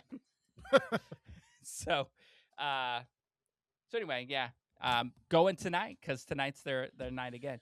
I mean, will you say paid for that- the 3-day ticket for Dylan. You might as well. Oh yeah, we are, and we're gonna go tonight, and then we'll go one more time before he leaves at the end of the month. So it'll be fun. Maybe we'll go to a different park than Epcot. But I will say this, and I say this every time I see him, because every time you see a group like this, you don't know if it's going to be the last time that you see them. But I just want to say, they are slowing down. Oh. So this could actually be the last time Yeah. that I see them. I think So we'll I see. think this is an important message for them and a lot of entertainers. I love Madonna, but she just recently performed with Sabrina Carpenter at Coachella. And I think it's important to say, no matter how much you love someone, it's okay for you to retire once the talent is not at the peak it used to be. Well, this guy, Russell Hitchcock, sounds perfect. He's I'm just sure he walking around does. the stage a little slower. And I'm like, I mean, yeah, I listened to what people have to say about it after the show. And everything everybody was saying was, they were like, he sounds incredible. Some people were questioning whether he was lip syncing or not. Say that to my face. Anyway, I'll let you know next week how it was tonight. But I'm All sure it'll be very okay. I'm sure if he makes it to the evening, he'll be I fine. will say, I just want to say this too, because Disney, you need help from time to time. They need to do something. Like, Disney is going to lose its magic easily. And then next year- Going to? it's already starting to happen. Like, people are already starting to complain. The prices are so crazy that it's just not worth going. And so we went there and we stood in line for an hour before getting let into this thing, and they make you pack into this line. Like, there's move forward. So you're standing, there's no shade, you're baking in the sun, and it's miserable. And at one point I was thinking, like, let's just stand in the back, like, let's get out of this line. They did, like, that at 5 o'clock it's going to be beating down sun. They have those poles where they make stanchions, turn those into umbrellas.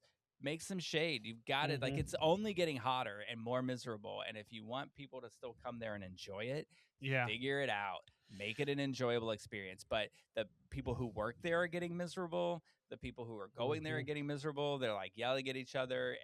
And I've seen some of the workers backtalk guests in a way that I've never seen before. Yeah. So fix it. Yeah, there's this thing. I mean, there's always been a don't trust corporations because they're just in it for the money. But there's a group of corporations that people kind of look the other way with that kind of mindset because they feel like they're so invested in their product. Disney being one, Lego being one, even UGG. We have like a very dedicated group who comes in, and these like brands that people are like involved with, they're all fucking turning. Lego is getting a lot of shit because they keep increasing their prices. And they're like quadrupling the price of sets. And people are like, you're just pricing your Lego fans out for people who want to build a $600 model of some stupid things could sit on their shelf. And even UGG, they have a slipper called the Fluff Yeah, which was super popular. It was $100 5 years ago when they released it, and they re-released it 5 years later, $140 for the same fucking slipper. They didn't do anything different to it. And people are coming in and they're like, it's $40 more. I'm not paying that. Yeah. That's And the they're just Iran gas tax. They're all getting greedy. And they're like, oh, you're loyal to us, so we're going to go ahead and take advantage of that. And people are going to walk away from it. You tell your coworker, I'd rather be back at the point where I was making $4 an hour and things didn't cost a fortune. It's just, it's, you raise the price. I hate to sound like, I think this is a conservative argument and people get mad if you say this kind of thing. But yeah, you raise salaries and the prices get raised and it's just all like, the greedy corporations take over. And it doesn't matter what you make, you're not going to be able to afford it. Do you know, like, I mean, come on. I was looking at tickets to go to the Yankees game. Now, I will say that there are $11 tickets to go see the Yankees if you want to sit next to Saturn. But if you want to sit in like the 100s or the 200s, you got to pay like $200. Yeah. There to sit where I paid $100 for a seat to see the Rays play. And that same seat is like $500 at Yankee Stadium. Like, come Yeah. on, guys. Come When on. I went and saw Death Becomes Her last week and I got a $40 ticket through the lottery, I looked it up. The seat next to me that was empty was $150. And I was like, it was a decent seat, but I'm not paying $150 to sit there. It's ridiculous. So you don't want to know what I paid to see chess? Oh, I know, because you told me I could have got 5 Yankee games. of some of the shows that you've seen and what you pay for those tickets is mind-blowing to me. But it's only because I want to see them right away. Now, I could go see Death Becomes Her now for $40 and Yeah. get, like, really great orchestra seats. All the shows that I just went to see, a lot of shows are on TDF right now, and those are, off-Broadway shows are $20, $25 tickets, and Broadway shows are $60 tickets. Yeah, but shit like TDF, you've got to go stand in a line Not and you've got to TDF. get up, or TD, whatever the fuck it's called. TKTS you do. Yeah. But all this shit, you got to go on websites. You got to enter lotteries. You got to go sit in a line. You got to go get up. I see people when I walk to work at the butt-ass crack of dawn standing in front of theaters because they sell a handful of tickets at a cheaper price. And it's like, how about you just stop overpricing for art and let people come see your fucking show? Have Yeah. a day. Have a day that you call Poor People Day, and you check how very little they make in their lives, and you say, you know what, you can come in for $10 because you make nothing. And It's called TDF. Now, I will tell you this: TDF is great because it's just a website that you go to, and then you select the tickets and buy them. It's just like buying a ticket online. There's no waiting for anything. It's only what's available is what you see. But right now, like all the shows are available. Lost Boys, Dog Day Afternoon. I don't think Death of a Salesman is on there, but that's going to be the biggest hit of the season. So, but a lot of stuff on there. Death Becomes Her is on there every day now. So lots of cool stuff. But that's just sort of I think that's a membership for people like that are teachers or students, freelance workers, nonprofit workers, that kind of stuff. I think I skirted the system on that one because I'm technically self-employed. And so that's how I get in there, is by saying, well, I do own my own business, but I don't think that it was designed for me to get tickets to go. But it's a great system. But yeah, I agree with you. Like, I remember when I lived there before and worked at the Lion King was the first show to have ticket priced at $100, and people are like, oh my God. And now I paid $4 something a ticket to see chess. The tickets to take me out was $3.99 a piece. Yeah, that's mind-blowing to me. It amazes me that they charge these absorbent prices, and then they do things like Hamilton has a little app where you can go into the lottery for a $10 ticket. And then they're like, "Oh, you were so kind amongst the Broadway monsters to give us an opportunity to fight over a $10 ticket. Fucking open a night up for the poor people." There should be like a Running Man version of, right? If you live 24 hours, you can have a $10 ticket. Yeah, put a fucking ring in the middle of Times Square and let me box for a fucking ticket. If it's a show I really want to see, I will put time and effort into beating someone's ass. Anyway, if they're listening, I'd like to see some shows and not have to mortgage I will tell you this. I'll uterus for it.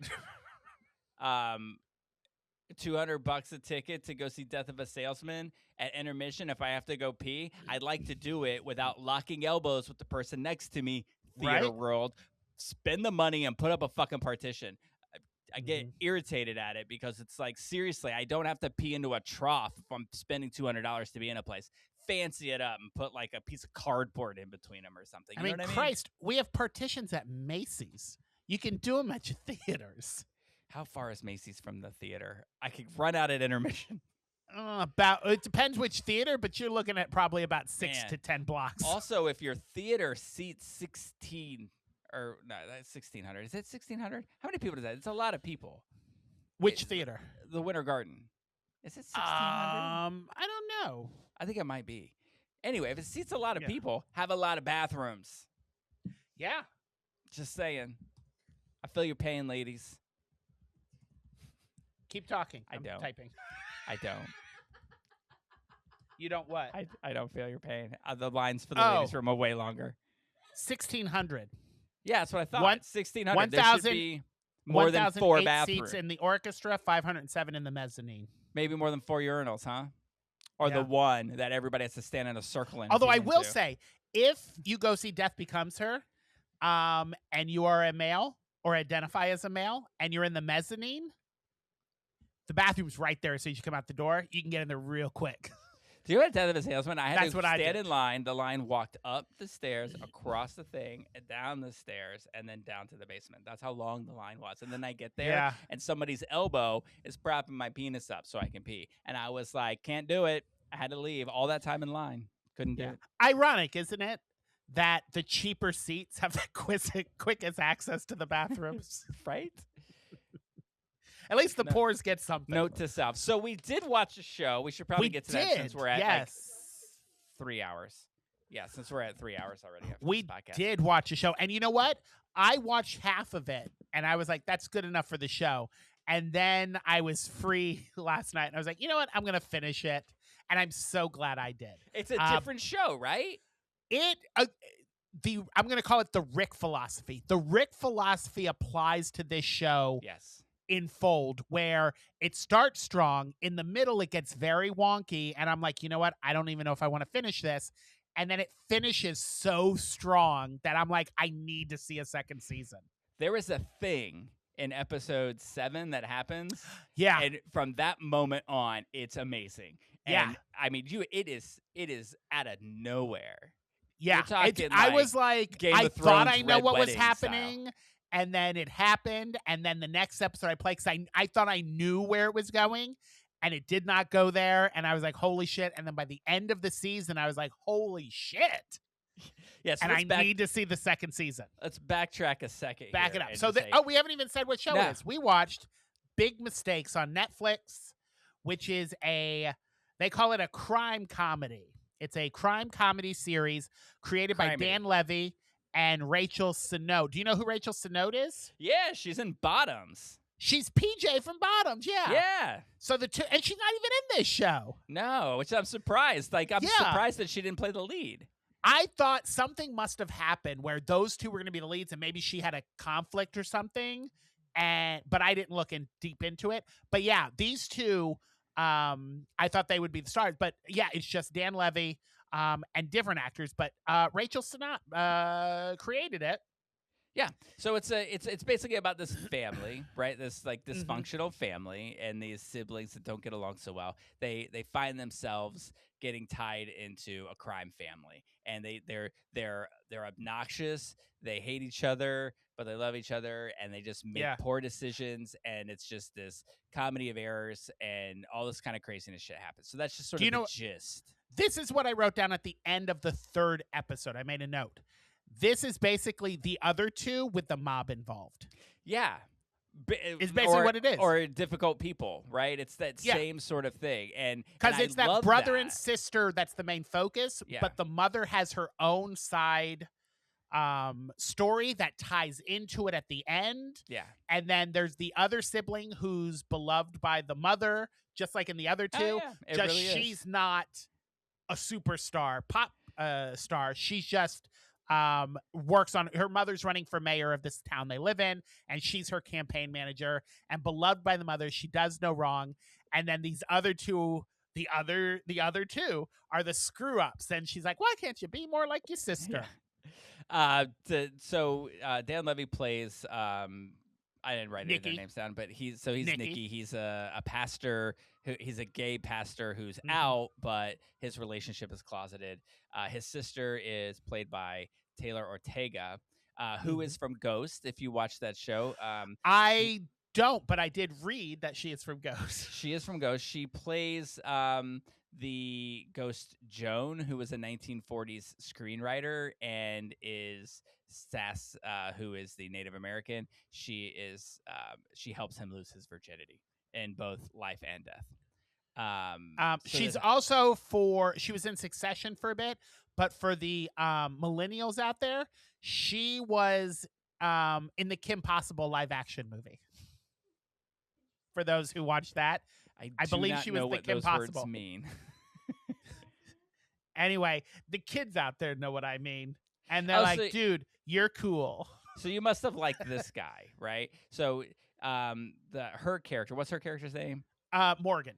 Morgan. So Morgan is in a relationship with a guy played by Jack Innanen. Jack Innanen, who I have followed since my first week on TikTok. I fucking love this guy. He's a Canadian. He was an adult. You remember him? Yeah, Yes. he's the reason that we watched the first 3 episodes adults, because he goes in there and he's like, we couldn't tell if he was gay or not, but there was a whole gay thing with the gun guy and all that. But there's a couple of instances in this show where a TikToker that I follow, but there's a gay TikToker who has a viral video where he's a pigeon at Pride. And he's supposed to be this pigeon at Pride, and he's at the parade. He's like, yeah, Pride. Throw out some bread. And it is hilarious. And when he showed up, I screamed like a little girl. And I was like, oh my, that thing you did that you thought I did on the subway? I did that in my living room when he popped up on the show. And I was like, holy shit, that's him. But it's the one when they get Nikki gets with his boyfriend to the pier, or they're looking for the gala, and they stop him and ask because he appears to be gay. He's like, your jeans give it away. Yeah, that's him. Oh, that's funny. That's one of the funnier lines from the thing too, because they're looking for a gay event, and he turns around and he goes, "You see that? That's New York. It's all a gay event." I thought it was funny. Well, he didn't even. He said it's all an LGBTQAAIQ plus event. So there's a guy, there's a character in here. This is part of the crime family. It's the first crime family member person that you see. Mm-hmm. He's running a gift shop. How they get involved in it is that Morgan steals a necklace because she wants it and the guy won't sell it. They're taking it to their grandmother's deathbed, and so she steals it. Because it's mixed in with the cheap jewelry, but it's actually a $75,000 necklace that I'm using air quotes. He's hiding in plain sight to hide it. Now, this guy is hilarious. I love him. Okay. Not only is he hilarious, but he's hot. He's hot. He is so hot. And I got a thing for neck tattoos. Kuzum. Boris. Borin Kuzum. And he looks so familiar, but there's nothing that he's been in that I recognize. No. But he's I great. only recognized him from my dreams. Yeah, he's cute. So who else is in it? Elizabeth Perkins from Big. She plays Max's mom. Max's Jack mom. Innanen is Max. He's Morgan's boyfriend. She plays his mom. And then the amazing Laurie Metcalf, who, how can she be in all these things, and 2 seconds into every role she plays, she's that role? Yeah. She is, and they're so different. Yeah. Like, this is Roseanne Connor's sister, Aunt Jackie from Roseanne. It's Aunt Jackie. It's won an Oscar for Ladybug, not Ladybug, Ladybird. Ladybird. It's Willie Loman's wife. Yeah. She's the lady from Little Bear Ridge Road. Like, I don't understand. And these are all different characters, and she nails every single one of them. Because I really like this show, but before we get into me liking the show, I do want to say one thing in this show that I wasn't a huge fan of, and it's probably he should have taken a page out of Rachel Snout's book. I am realizing every time I see Dan Levy in something, he is just David from Schitt's Creek. He's not a good actor. He's just that one character in everything he does. And that is very evident in the fact that Laurie Metcalf, who was Aunt Jackie for years, can still, with her talent, embody another character and make you forget that she was Aunt Jackie. Yeah. And that she's just this person.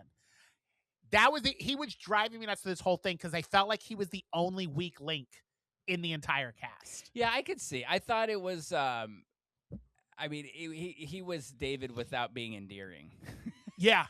But it's all David's mannerisms, and it was really hard for me to separate Schitt's Creek from this. There's just 2 other cast members I want to give a shout out to. The youngest sister is played by Abby Quinn.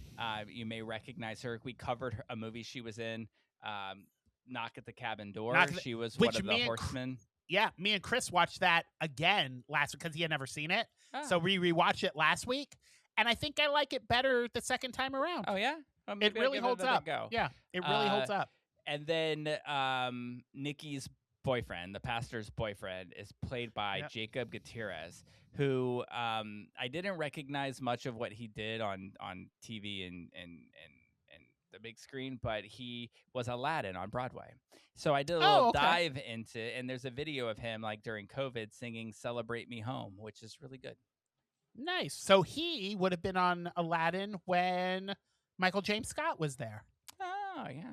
who is from Orlando. I interviewed him 5 times. I'm a part of the 5 times club of the Michael James Scott club. I mean, every editor or every writer for Watermark is a member of a 5-time club Yeah. for something, whether it's Cyndi Lauper, Kathy Griffin, the Brevard County school system, Margaret Cho, Alex Carver Carver Middle School, Carver Middle School, or the Trans Mask Organization. Yep. There's everybody's got a thing. So anyway, this show I thought it starts off okay. Okay. Jen and Dylan hated it because they're like it's just one of those shows where no one tells anyone anything. They're just lying to each other constantly, and they're getting all this shit because no one will say what's actually happening, and it gets frustrating.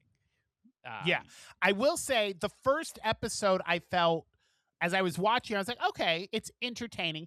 They all of the characters are very Seinfeldian. None of them have good qualities in the beginning. That is true. But I'm okay. I know a lot of people, like my brother, when he watches shows, he needs to see, like, identify with good in people to care about the character. I can watch a movie or a TV show with like shitty fucking people, and if they entertain me, I'll be like, okay, I'll watch it. The first 2 episodes, I felt like it started to get into like weird little minutiae areas of their relationships. I was like, all I care about is the mob shit, and I feel like this would have worked better as a movie. The first 4 episodes. After the 4th episode, it starts to get more interesting, and I start to care about some of the characters. That scene where, like, when they get kidnapped, you know, and towards the end, and they have the bags on their heads, and they're just sitting in chairs in the kitchen screaming at each other, but they have bags on their head. I was cracking up. Cracked me up. It was hilarious. And then the bags come off, and then it's like they hit a point where they didn't give a shit about the mobsters at all, and they would just yell at each other. There's that scene, that identifiable scene when he walks out on that mobster, and you're like, what's happening? Like, from that moment on, they owned what they were doing. They owned who they were, and that's when it was better. But that scene in episode 7, holy shit! I don't know if we want to. I don't think we want to say what it was. I don't want to get. It just came out a couple of weeks ago. Give people a chance to see it. It is, the ending will hook you in for the next season. I hope to God there's a second season. But a couple of things I want to point out. Just a couple of things that, like, I kind of identified with. When the first guy was talking with Nikki and Morgan, and he points the gun at Morgan, and she calls him Russian, and he goes, "I'm Turkish." Up to that point, I kept saying, I wonder what the Russian guy is going to do, because I totally thought he was Russian. And then when he yelled at her, I was like, oh, I'm so sorry. I thought you were Russian too. And then when Max and Morgan are arguing about how they cheated on each other, and Max tells her that he just fingered a girl, and she goes, that's you cheated on me. He goes, it's not as bad as you. And she goes, how is it not worse, not as bad as what I did? And he goes, because it's better than doing full penis. And I was like, I'm going to totally use that line. I didn't go full penis with people. By the way, this argument they're having about this is their mothers are in the room as mediators. He brings their mothers, yes. And Laurie Metcalf is like, no, I'm not. I can't hear this fingering. And she gets up and walks away. It's fine. There's a scene where Nikki and Tariq go to get suits. Because Nikki's going to go to an event with Tariq, and there's a gay guy at the store, who is following them around as they're trying on suits, and he keeps peeking. I'm not going to say it, but it was a little close to home for me. He's peeking through. I was like, dude, get the fuck away from the dressing room. Let them change. Yeah. We can say this. I'll say Go ahead. There is a shop in the Central Florida area where there are allegations that someone that works That at this the shop happens. does this to people. And I will say that while this scene was going on, someone in the room said, "Are they at blank?" and named Yeah. that store. And I was like, Now, I one was thing like, I did that laugh won't at, make the podcast. because when he's talking to the guy and they're like kind of getting to know him a little bit, and he's like, I was at Stonewall during the riots, and they were like, oh, well, thank you for your service. And he goes, yeah, I was a closeted cop at the time. And I was like, dude, don't lead with that. But I loved it when they were like, thank you for your service. Yeah. Like, what do you want us to say to that? I thought his boyfriend was cute. His The boyfriend guy was that very from cute. Aladdin. I felt bad It for did- him when he got scammed. Yeah, it did remind me, and not that I don't think Dan Levy is an attractive guy, but I think he's a cute guy. But this thing, and we've been watching queer film and TV for 3 years now. And I'm seeing this trend where mildly to not attractive guys cast these hot fucking guys to be their partners in shows and movies. And I was like, can we get a little realistic with this here? I'm not saying there's not like, not so attractive guys with guys. Like, you look at couples and sometimes you go, wow, he must be really funny and have a good personality because you're a lot hotter than he is. But like, I keep seeing these shows where they cast these hot guys to be their boyfriends. I thought they looked like a real couple. I'll tell you an example of one that was like the most egregious was the That one where the fat guy movie? eats the guy Yeah. eats the frosting out of the can. I Yeah. was like, okay. That is That's like, definitely listen, when I was in high school and I was like, I want to be an actor, I would dream of getting a role cast opposite River Phoenix. yeah. You know what I mean? Yeah. Like I would. But that when would, you look at something like that movie we saw with the guy who eats the can of frosting, all you have to do is see one scene of him with the guy who's cast to be his love interest, and you can automatically say that the fat guy wrote this. yeah, He Or- wrote the script to yeah. this, and he or did. His mom did the casting. Yeah, his mom was the casting agent. Anyway, I like Dan Levy. He seems like a nice guy, but definitely both guys. Because even when they go to Miami, and the Brazilian son of Oh the my coke dealer, god! way out of his league. There Caught is that no right off the way. bat, right? Because he thought the Yeah. guy was staring at him because he was going to kill him. I was like, no, Yeah. he wants to. Way out of your harm league, you, Dan Levy. in a You're way. lovely. Enjoy your Emmys. Schitt's Creek was a great show. But Even I in think that they- show, I felt like his boyfriend was But- out of his league. But I think that was the point of the Brazil. Even the dialogue was, I usually sleep with supermodels, but you Yeah. seem gay, so I'll sleep with you. But it feels like that scene was written just so that hot guy would kiss him. And it's like, come on. That's a little much. Wasn't that scene so crazy though? Oh, my It God. was. I could not stop staring at that guy's eyes. He was so beautiful. Yeah. There is a scene I do want to point out. Two things I want to point out. First, there's a scene that involves cocaine stuffed in a bull's ball sack. You got to watch the scene because it is so crazy and weird, but I was cracking up the entire time. The use of cocaine in this whole thing Yeah. made me laugh hysterically the whole time. Oh my God. Like when he was like going face first in that mound of cocaine, and or like when they the were, two of them are talking a mile a minute. and it's like, I can totally and- see why people do this. I understand exactly why people do this. And then the next day he was like, oh, why would anybody do that? And she was like, Okay. Are you kidding me? Here's the funny thing, because the scene where they're in the club and they're talking really fast made me think maybe I should try coke because that sounds interesting and fun. And then the next day when he gets out of the car and he looks like death, I was like, yeah, I'll never do cocaine. I don't want that. There's this thing, and I've been told,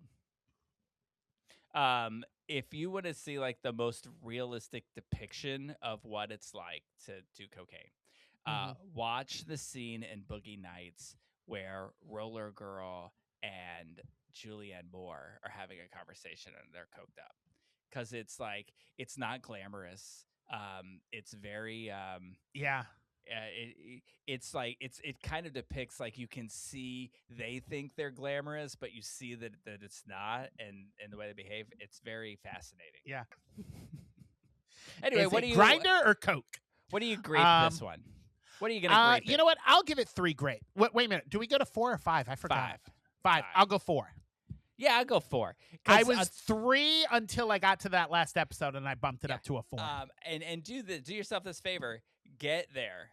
Yeah. Go through it. Just do it because They're really 30-minute episodes. It's not that long of to get through it, but like episodes 2 through 5 are a little slow and muddled. It's a lot like Schitt's Creek. The first 2 seasons of Schitt's Creek, it's a little harder to get through. Yeah. And then once you get there, you're there.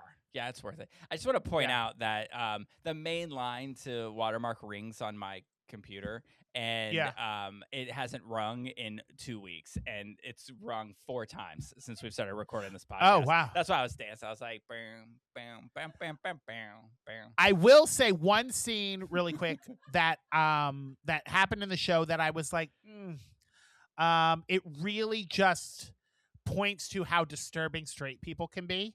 Is Morgan and Max go to a baby shower? Yes. And there's a game they play. This is a real thing. Yeah, I Googled it. There's a whole thing about this. It's called a dirty diaper game. And they melt candy bars inside diapers. And then you have to taste what looks like shit in a diaper to find out which candy bar it is. Like, what the fuck is wrong with you people? Yeah. That is so disgusting. Yeah, I went to this baby shower when my nephew was before my nephew was born, and they had us chug beers out of a baby bottle, and that was like 5 minutes into this. My face was killing me. So I just I just bit the nipple off and like chugged the beer. I was like, I want the beer. I don't care who wins the fucking game. I knew a newborn who was like that. Nipple kept getting in the way. Like, rip the nipple off and just drink the milk. Get to the jug. But the whole scene is just weird. Like, they're like, oh my God, babies. Everybody should have babies. And then they're showing a video of, I guess, they're potty training their kids. So they bring a porta potty with them and drop it in the middle of a Home Goods. And they're like, look how cute. And I was Morgan at that. I was like, what? You think it's cute that your kid is shitting in the middle of a fucking Home Goods? That's weird. I was definitely that whole thing. I was Team Morgan. First of all, there was way too much pressure on Morgan to have a baby. Then there was like, when eating she's shit out of a diaper. Yeah, I love it that she just finally said, you know what? I can't have kids. And then everybody felt bad. And the boyfriend was like, but you can. And she's like, they don't know that. They don't know that. But they need to learn. They need to know. They can't just do that. I just like that whole pressure for people that whole have scene just made me think straight people are too weird for me. Weird. Anyway, great show. Check it out. Yeah, you got to watch it. You got to stick through it. I mean, I complained because it was suggested by Danny, and about a couple episodes into it, I was like, I don't know, man. And then I went into it this morning. I was like, yeah, we finished it and loved it. It's definitely worth it. What do you think it was, Rotten Tomatoes? It has a Rotten Tomatoes score. Critics and audience? Yep. Oh, I will go. I mean, critics love Dan Levy and they love Schitt's Creek, so I'll say critics probably said 92, and I will say audiences, if they stuck with it, 88. That would be something that would make sense because this doesn't. 79 critics, 77 audience. Ooh, no. It's way better than that. Way better than that. Since we're on the topic of Rotten Tomatoes, the Michael Jackson movie opened up this past weekend. Did you see the critic audience divide on that? Yeah, no, but I won't. I'm not going to see it. I'm gonna be on the negative side of that. Yeah, audiences gave it a 96. Critics gave it a 37. Oh wow. Yeah, it's like the biggest divide I think I've seen in a long time. I don't think I'm going to see it. Because I'll wait for streaming. I won't even then. You know why? Because it is a fantasy of his life as told by his family. And most musical biopics are. I mean, Bohemian Rhapsody was straight washed. But they're at least gonna talk about some of the negative shit. I mean, this is like the third coming of Christ, second coming.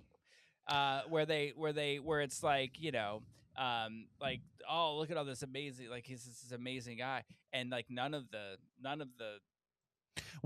allegations there for two reasons. First, the movie ends at 1988, so It ends 2 years before the first allegations came out.